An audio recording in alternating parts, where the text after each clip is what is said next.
Students. आज हम BSc part third maths honours का पेपर फोर्थ मैथमेटिकल स्टैटिस्टिक्स यानी गणितीय सांख्यिकी स्टार्ट करेंगे। आज के इस लेक्चर में हम फर्स्ट यूनिट से स्टार्ट करेंगे, लेकिन उससे पहले हम कुछ बेसिक्स की बात करेंगे कि मैथमेटिकल स्टैटिस्टिक्स गणितीय सांख्यिकी क्या होती है, या हम इस सब्जेक्ट में क्या पढ़ने वाले हैं और ये क्यों महत्वपूर्ण है, ये हम थोड़ा सा बात करना चाहेंगे। गणितीय सांख्यिकी को आंकड़ों का विज्ञान भी कहा जाता है या साइंस ऑफ डाटाज भी कहा जाता है इसको। कुछ एक वैज्ञानिकों ने इसको गणना का विज्ञान भी कहा है, साइंस ऑफ कैलकुलेशन भी बोला है। तो गणितीय सांख्यिकी के अनुसार आंकड़ों के अंदर सूचनाएं होती हैं और आंकड़ों का संग्रहण करने के पश्चात आंकड़ों का समायोजन और आंकड़ों का विश्लेषण करके हम उन आंकड़ों से सूचनाएं प्राप्त कर सकते हैं। जिन विधियों के द्वारा हम सूचनाएं प्राप्त करते हैं उन विधियों का अध्ययन मैथमेटिकल स्टैटिस्टिक्स में हम करते हैं। इसको हम और क्लियरली एक बहुत ही लेटेस्ट एग्जाम्पल से समझ सकते हैं।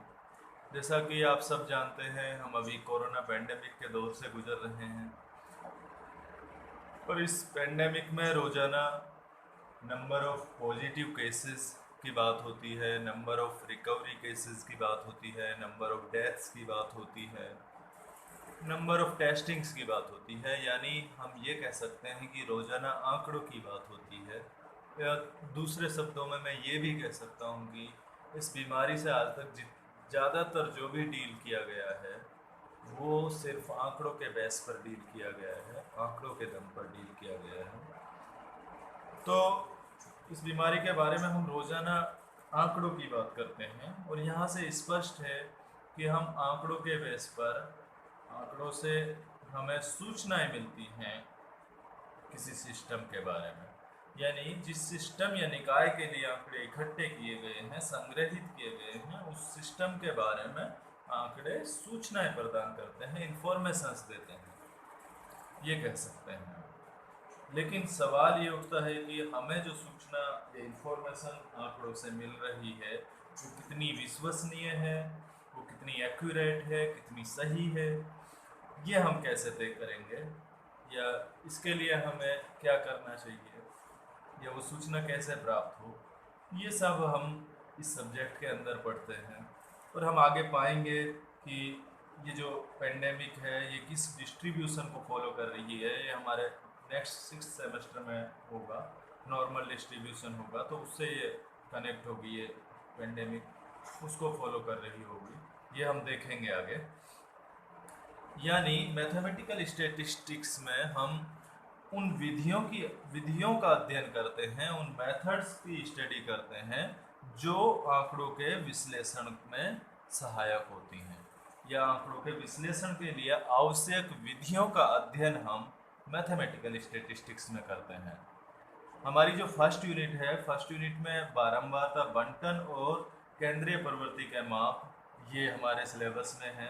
बारंबारता बंटन की पीडीएफ आपके साथ पहले ही शेयर किया जा चुकी है। आज के इस लेक्चर में हम केंद्रीय प्रवृत्ति के माप पढ़ेंगे। हालांकि आप ये भी 10th क्लास तक पढ़ चुके हैं, लेकिन इस सब्जेक्ट में जो आगे के चैप्टर्स होंगे वो सब इन बेसिक कंसेप्ट के ऊपर आधारित होंगे। तो इसके लिए हमें इन सब की वापस से नॉलेज होनी चाहिए और इसीलिए इनको हम बहुत तेज़ी से पढ़ेंगे। तो सबसे पहले केंद्रीय प्रवृत्ति के माप, या इसको कैसे परिभाषित किया जा सकता है। प्रत्येक बंटन यानी आंकड़ों का वर्गीकरण, बंटन क्या होता है, आंकड़ों का वर्गीकरण, अगर आपने डेफिनेशन पढ़ी होगी तो, जिसमें चर के प्रत्येक मान के संगत बारंबारता होती है। यानी प्रत्येक बंटन के साथ हम एक ऐसी संख्या संबद्ध कर सकते हैं, एसोसिएट कर सकते हैं, या बंटन को एक ऐसी संख्या से संक्षिप्त किया जा सकता है, समराइज किया जा सकता है, जो संपूर्ण बंटन का प्रतिनिधित्व कर सके, जो बंटन को एक्सप्रेस कर सकती हो, लीड कर सकती हो। इस संख्या के आसपास बंटन के अधिकाधिक मूल्य केंद्रित होते हैं। बंटन के जो ज़्यादातर आंकड़े हैं वो इस संख्या के इर्द गिर्द होते हैं। यह सभी मूल्यों की प्रवृत्ति इस संख्या की ओर केंद्रित होती है। यह संख्या ही बंटन का केंद्रीय प्रवृत्ति का माप कहलाती है। तो केंद्रीय प्रवृत्ति के माप दो प्रकार के होते हैं हमारे, गणितीय माध्य और दूसरा होता है स्थिति संबंधी माध्य, जो बंटन की स्थिति को बताएंगे। तो बंटन के गणितीय माध्य वापिस इसके तीन पार्ट्स होते हैं, समांतर माध्य, गुणोत्तर माध्य और हरात्मक माध्य। जबकि स्थिति संबंधी माध्य के दो पार्ट्स होंगे, माध्यिका और बहुलक। इसके अलावा और भी हमारे माप हो सकते हैं केंद्रीय प्रवृत्ति का, लेकिन सामान्यतः हम इनका स्टडी करते हैं, इनका अध्ययन करते हैं। तो आज हम पहला जो केंद्रीय प्रवृत्ति का माप है समांतर माध्य से स्टार्ट करते हैं।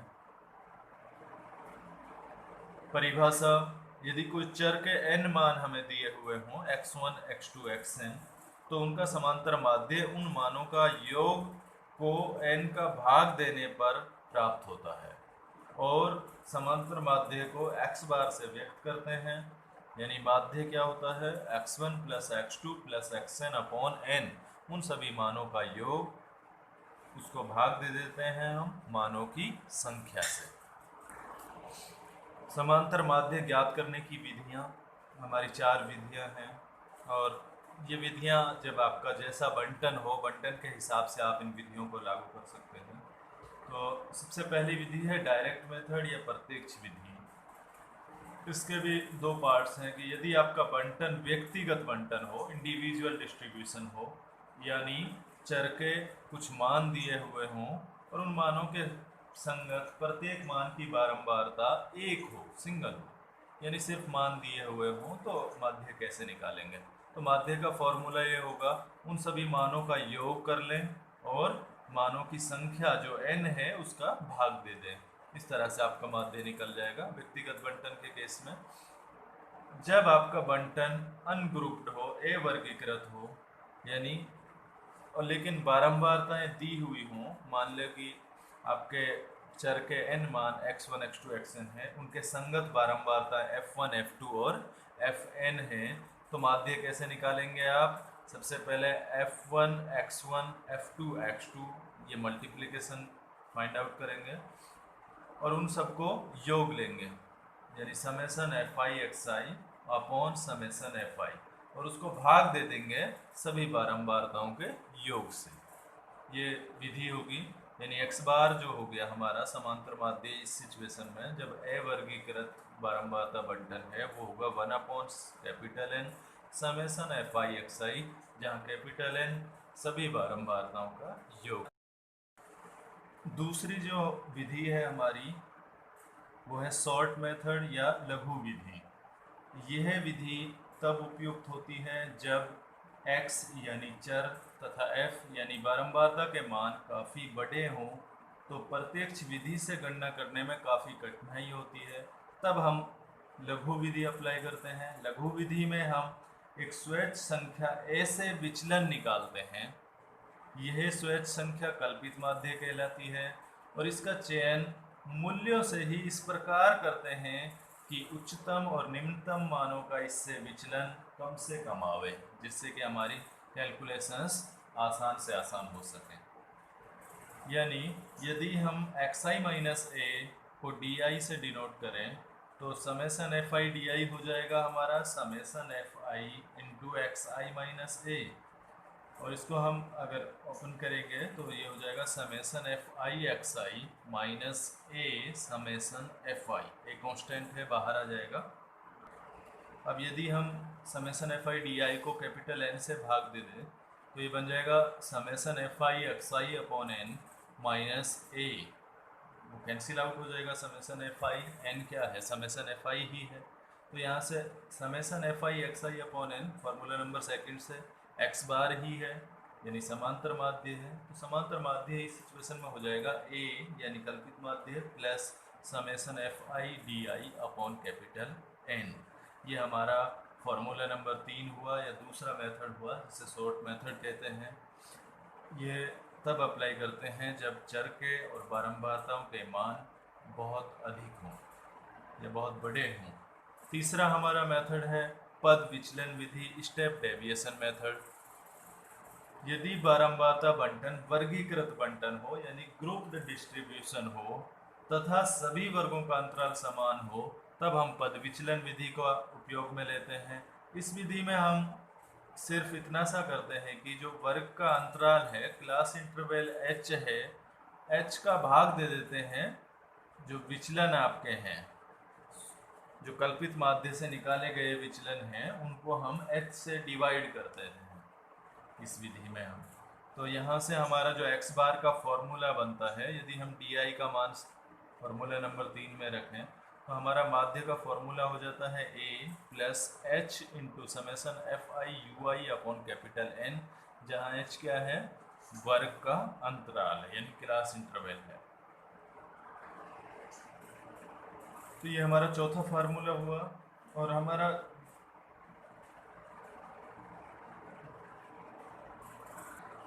हमारी जो चौथी विधि है उसको बोलते हैं हम संकलन विधि या समेसन मेथड। ये मेथड तब उपयोगी रहता है या उपयुक्त रहता है जब हमें संचयी बारंबारताएं दी हुई हों बारंबारता बंटन में, तो ये मेथड उपयोगी रहता है। ये मेथड होता है x बार बराबर capital M minus small h into summation CF upon capital N minus 1, जहाँ समेसन CF क्या है, सभी संचयी बारंबारताओं का योग है, और कैपिटल M अंतिम अर्थात सबसे अधिक मूल्य वाले वर्ग का मध्यमान है। यानी जो आपका वर्गीकृत बंटन है, समान वर्गों वाला, समान वर्ग अंतराल वाला जो वर्गीकृत बंटन है, उसका जो अंतिम वर्ग है या सबसे अधिक मूल्य वाला वर्ग है, अंतिम वर्ग का मध्यमान कैपिटल M को डिनोट कर रहा है।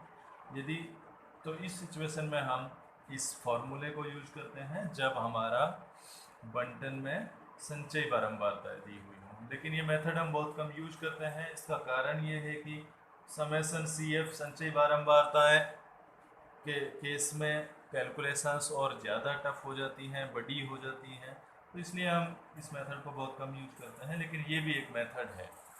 तो हमने 5 फॉर्मूलाज देखे, 4 मेथड देखे, डायरेक्ट मेथड, लघु विधि, शॉर्ट मेथड, और तीसरा था स्टेप डेविएशन मेथड, चौथा समेसन मेथड। अलग अलग डिस्ट्रीब्यूशंस के केस में हम समांतर माध्य कैसे निकाल सकते हैं। इसी के साथ एक और माध्य देखते हैं हम, भारित माध्य या वेटेड मीन।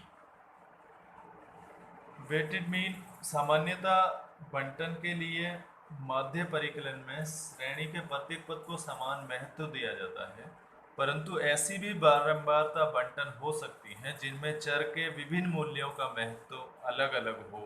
ऐसी स्थिति में इन मूल्यों को उनकी सापेक्ष महत्ता के अनुसार भार प्रदान कर माध्य ज्ञात किया जाता है। यदि चर के n मानों x1, x2, xn के संगत क्रम से w1, w2, wn भार प्रदान किए जाएं, तो इस बंटन का भारित माध्य x w बार से व्यक्त किया जाता है, और यह होगा w1 x1 plus w2 x2 plus wn xn upon w1 plus w2 plus wn। यानी चर के मानों को उनके संगत भारों से गुणा करके योग लेने पर उसको हम कुल भारों से यानी भारों के योग से विभाजित कर देते हैं, भाग भी दे देते हैं। तो कभी कभी हमें भारित माध्य भी निकालना होता है। एक उदाहरण देखते हैं भारित माध्य का। एक विद्यार्थी किसी परीक्षा में विभिन्न विषयों में निम्न प्रतिशत अंक प्राप्त करता है। अंग्रेजी में 75%, सांख्यिकी में 60, वनस्पति शास्त्र में 59, प्राणी शास्त्र में 55 और रसायन शास्त्र में 63।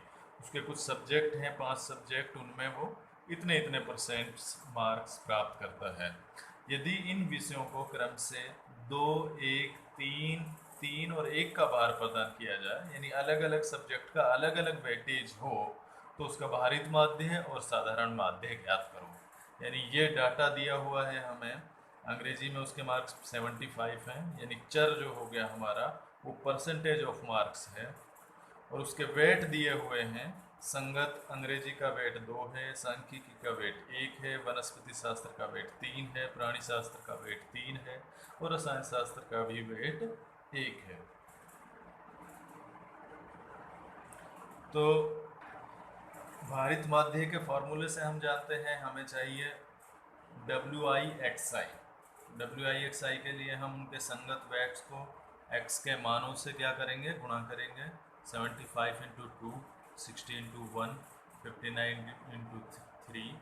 ये सब निकालने के बाद हम x बार का फॉर्मूला होता है summation WI/XI upon summation WI, यानी भारित माध्य हो जाएगा हमारा WI/XI का जो योग है वो है 615 अपॉन, और सभी भारों का योग है 10, यानी हमारा भारित माध्य आया 61.5%। जबकि साधारण माध्य जो होता है, यह जो बंटन है ये व्यक्तिगत बंटन है, यानी यहाँ पे हमें चर के सिर्फ मान दिए हुए हैं, कोई बारंबारता नहीं दी हुई है। तो इस स्थिति में x बार हो जाएगा हमारा summation XI upon n। Summation XI का मान 312 है और n total number of subject या चर के मानों की संख्या 5 है। 312 अपॉन 5 यानी 62.4% यहाँ हमारा समांतर माध्य होगा। एक समांतर माध्य का क्वेश्चन देखते हैं। यदि किसी चर के मान 0, 1, 2, 3, n यानी चर के मान दिए हुए हैं और उसकी बारंबारताएं दी हुई हैं, उनकी 0 के संगत बारंबारता q की पावर n, 1 के संगत बारंबारता nc1 q की पावर n-1 p और 2 के संगत बारंबारता nc2 q की पावर n-2 p2 और n के संगत बारंबारता p की पावर n दी हुई है, और हमें इस बंटन का समांतर माध्य निकालना है या उसको प्रूफ करना है कि वो NP होगा। एक कंडीशन भी दे रखी है कि P और Q के बीच में ये कंडीशन है कि P और Q का योग P प्लस Q बराबर 1 होता है। P और Q का योग 1 है, ये कंडीशन भी दी हुई है। हम ये देखेंगे, ये प्रूफ करेंगे कि इसका समांतर माध्य NP होगा। तो समांतर माध्य निकालने के लिए हम सबसे पहले बारंबारताओं का योग निकालते हैं, समेसन FI। तो वो होगा q की power n plus nc1 q की power n-1 p plus nc2 q की power n-2 p square plus p की पावर n। nवी टर्म या लास्ट टर्म हमारी होगी p की पावर n। तो यहाँ से n प्लस 1 बीटा हम जानते हैं द्विपद प्रमेय से ये q प्लस p की पावर n का विस्तार है। तो समेसन FI यानी बारंबारताओं का योग हो जाएगा q प्लस p की पावर n यानी 1 हो जाएगा, चूंकि दिया हुआ है p और q का योग कितना है, 1। इसी तरह से हम समांतर माध्य निकालने के लिए हमें एक और संख्या की ज़रूरत होती है, वो है समेसन FI/XI, यानी बारंबारताओं का उनके संगत मानों के साथ गुणा करके योग निकालना चाहते हैं। तो उसके लिए हमने 0 को मल्टीप्लाई किया इसके संगत बारंबारता से, 1 को मल्टीप्लाई किया उसके संगत बारंबारता से, और सबको मल्टीप्लाई किया उनके संगत बारंबारताओं से। तो हमारा ये एक्सप्रेशन हुआ। यहाँ से जो हमारी फर्स्ट टर्म है 0 इंटू q की पावर n, ये 0 हो जाएगी। तो हमारे पास सिर्फ n टर्म्स बची, यानी nc1 को लिखा जा सकता है n इंटू q की पावर n-1 p, nc1 को n लिखा जा सकता है, प्लस 2 इंटू nc2 को लिखा जा सकता है n into n-1 upon factorial 2 यानी 1 इंटू 2 q की पावर n-2 p स्क्वायर। और इसी तरह से जो नेक्स्ट टर्म होगी nc3 उसको लिखा जा सकता है n into n-1 into n-2 upon factorial 3 यानी 1 इंटू 2 इंटू 3 q की पावर n-3 इंटू p की पावर q, प्लस इसी तरह nवी टर्म लिखी जा सकती है n इंटू p की पावर n। अब अगर हम देखें तो प्रत्येक टर्म में n इंटू p प्रत्येक टर्म में उपस्थित है, तो इसको हम कॉमन ले सकते हैं। n इंटू पी कॉमन लिया तो हमारी फर्स्ट टर्म बन गई q की पावर n-1 प्लस n-1, 2 से 2 कैंसिल आउट हो गया, n इंटू पी बाहर जा चुका है तो हमारा बचा n-1 q की power n-2 into P, plus इस टर्म में से 3 से 3 कैंसिल आउट हो चुका है और n इंटू पी बाहर जा चुका है ब्रैकेट के, तो हमारा बचा n-1 into n-2 upon 1 into 2 q की power n-3 p square plus p की पावर n-1। इसको हम इस तरह से लिख सकते हैं n p into n minus one C zero, n minus one C one, n minus one C two, n minus one C n minus one. यानी ये वापिस से द्विपद प्रमेय का ही विस्तार है, यानी q प्लस पी की पावर n माइनस वन का विस्तार है। Summation f i x i क्या है, n p into q plus p की पावर n माइनस वन। अब ये दिया हुआ है q प्लस पी का मान कितना है 1, तो समेसन एफ आई एक्स आई का मान आया एन पी। इसलिए अभीष्ट माध्य जो है हमारा समांतर माध्य होगा summation f i x I upon summation f आई, यानी एन पी होगा। प्रूफ हो गया बहुत आसानी से। तो इस तरह के कुछ क्वेश्चंस बन सकते हैं आपको समांतर माध्य के ऊपर। बाकी हमें सभी फार्मूलाज पता होने चाहिए, किस स्थिति में किस बंटन के केस में हमें कौन सी विधि कौन सा फार्मूला अप्लाई करना है। Thank you.